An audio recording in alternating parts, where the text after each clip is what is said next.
This is how to transform your physique in the next 6 months.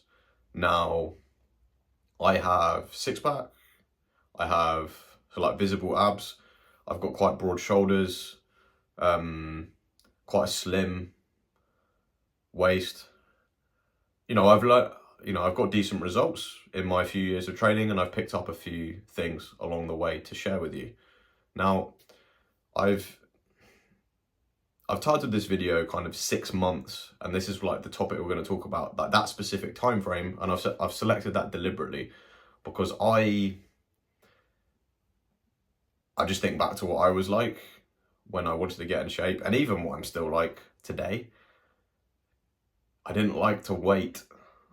I didn't want to think I have to wait 2-3 years to get something. I was quite impatient. And I still have a bit, and I still have that, I'm still like that today.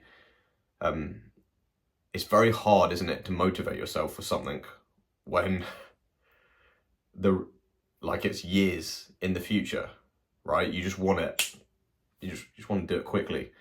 Now, the chances is that because I've been able to transform my physique in the last 10 years, training PBs, obviously like all the visible differences in my body, like confidence, the way I carry myself, the way other people kind of treat you as a result of being in shape. It's a very real thing. I've experienced it firsthand.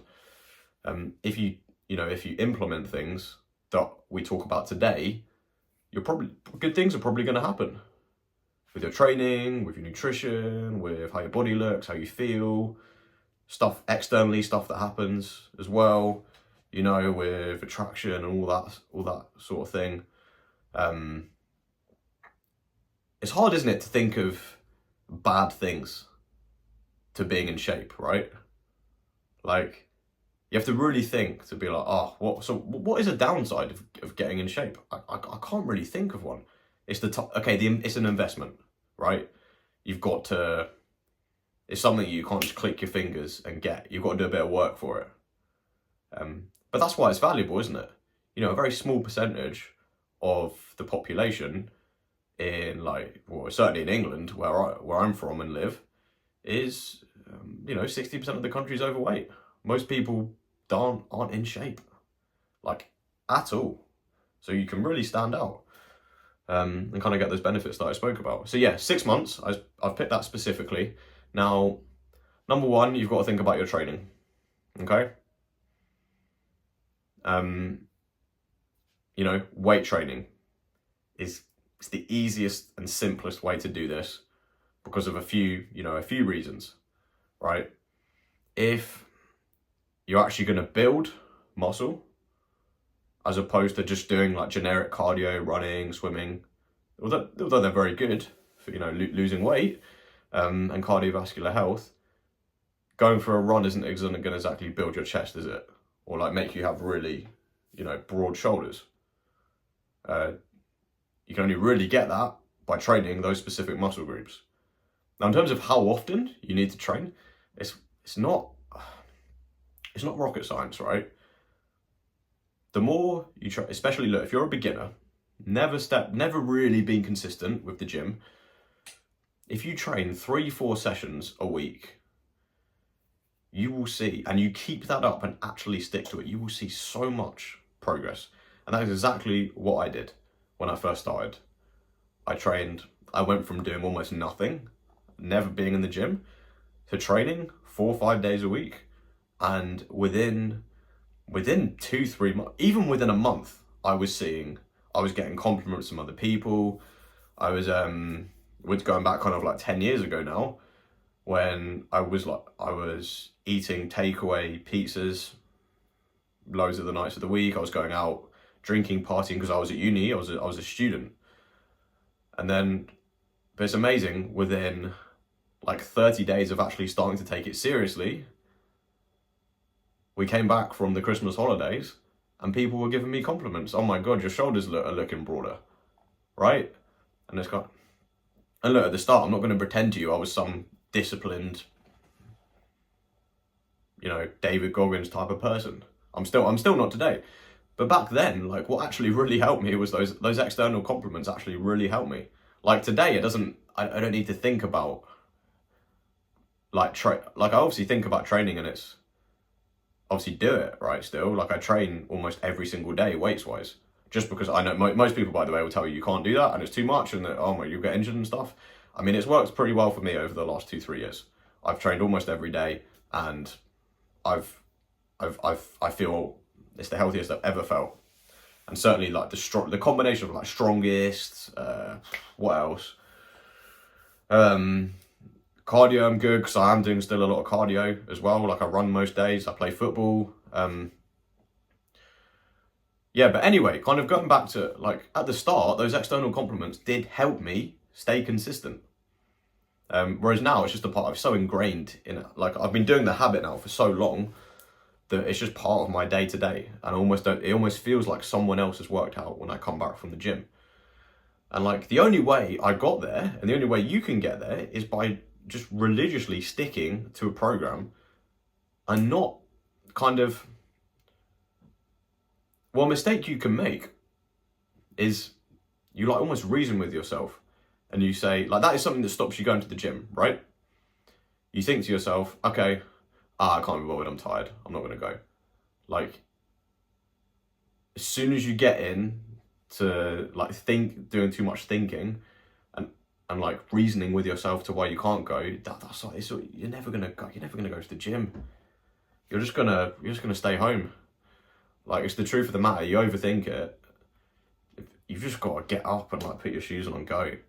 And if little things like certain clothes that you wear, if your gym's too far away, if you don't like if it's annoying putting your stuff in the locker, locking up, going doing your session and going back in, it's crowded and there's loads of people, like sweaty people, just like getting changed in the change room. Like, if that sort of stuff is stopping you, like really little things can prevent you doing a big thing, like going to the gym and changing how you look for the rest of your life. Like, it's amazing, isn't it, that something as small as not having the right shoes or not having the right top that you want to wear to the gym could stop you going to the gym that day and you just don't do the session, right? Because that's stuff that stops me. Like, I used to hate going into the locker room because it was just long. It was just, it turns a 45-minute workout into like an hour commitment, because you go in, you have to find a locker, you have to get changed, you have to lock everything up, get your water bottle out. You sometimes forget to take your water bottle out of the locker, so you got to do it again, take all your stuff out, get the water bottle, put it back in, and then you've got to do it all again at the end of the session, right? No way around that, right? Is you just get changed and then go. That's what I do today. I get in my car, I get changed, I drive to the gym. I know, by the way, this has gone. I feel like this has gone a little bit off topic compared to what the title of the video is, but it's useful. I think it is. I think it's useful. I walk into the gym, I do my workout, and I leave. I don't even take a water bottle. I drink water before I go, just because I hate having to do anything at the gym that isn't training. I do my workout for 30 to 45 minutes. I don't normally train longer than 45 minutes, unless it's legs, because like your muscles need your legs, because your quads and hamstrings are so big, they're big muscle groups. You do need a little bit of extra time to rest, in between sets. And it's quite intensive on, if you do a big set of hack squats, you notice yourself getting out of breath if you push the failure. Like, it's hard. It's different to doing some bicep curls where you can smash out 3 sets in 3 minutes. You only need 45 seconds to a minute rest sometimes for arm exercises. So yeah, that's kind of the train to kind of wind it back, right? That's if you're a beginner, like training 3-4 days a week, you're gonna notice a huge difference in a month, 2 months. If the whole gym thing is new to you and you've never stuck to it. If you've got a bit of a better base, then you can probably handle going to the gym a little bit more. Because the thing with being a beginner is that when you do a session, like for example, when I took my friend to the gym, he'd never trained arms before. We did a full bicep tricep exercise. He couldn't move his arms for 5 days. Obviously, he can't train every single day because he's not going to be able to freaking move his body. He's going to be too screwed. He's going to be too destroyed from that other session.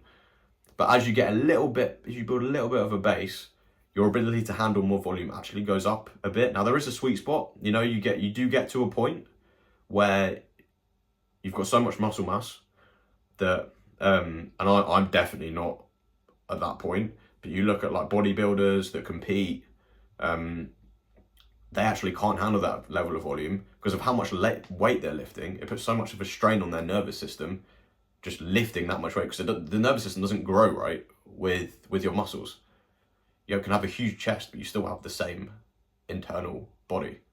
Like it's anyway. I'm not like a science guy, but you can look that up, and there's people a lot smarter than me that talk about that sort of thing. But I've learned it from watching those people. And it does drain you lifting really heavy, like all the time. So like that's training, right? You just got to stick to a program. For shocker, every single training plan actually works. Who would have guessed that? Right? Bro split, push pull legs, upper lower, full body. I've tried them all. I've got progress through all of them. They all work. I promise you. Like the number one thing is that you're just consistent with a plan that you enjoy. Because if you don't have that, you're just gonna not go. There'll be too much, especially when you're starting off and it's not ingrained kind of in this habit. Just every day becomes who you are, right? You can get there by being consistent, but at the start you're not there. You do just need to almost do what feels easiest. In terms of, so yeah, obviously like we've spoken mostly about training so far. In terms of nutrition, depends really. If you're overweight, then you need to be in a deficit. If you think you're maybe too skinny and you want to really, put it this way, if you look in the mirror and you're not overweight, but you can't see your abs, you don't have a lot of muscle definition, you probably need to eat a little bit more while you're training, because then when you train, you'll actually build the muscle. It's the opposite if you're overweight.